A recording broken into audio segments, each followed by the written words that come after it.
కన్నీరు. నీరు కార్చకుండా, పశ్చాత్తాపము లేకుండా పాపాలనేవి కడగడము అసాధ్యము. నీకు మొట్టమొదటిగా నీ పాపముల విషయమై కన్నీరు కార్చాలి.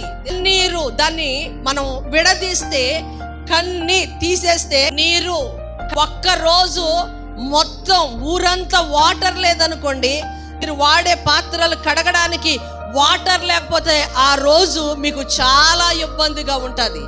పాత్రలు మురికైపోతాయి, ఇంటిలో అంతా చెత్త చెదారం ఉంటుంది. నీరు రాగానే మొట్టమొదటిగా మనం చేసే పని ఏంటంటే పాత్రలన్నీ కూడా శుభ్రముగా కడిగి వేస్తాం, ఇల్లంతా కూడా నీట్గా కడిగేస్తాం.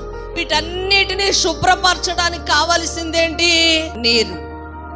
ఈ రోజున పాత్రలు, సామానులు, ఇల్లు శుభ్రపరచడానికి నీరు కావలిస్తే, నీ హృదయములో ఉన్న అవయవాలు శుద్ధి చేయబడడానికి కన్నీరు అవసరమై ఉన్నది.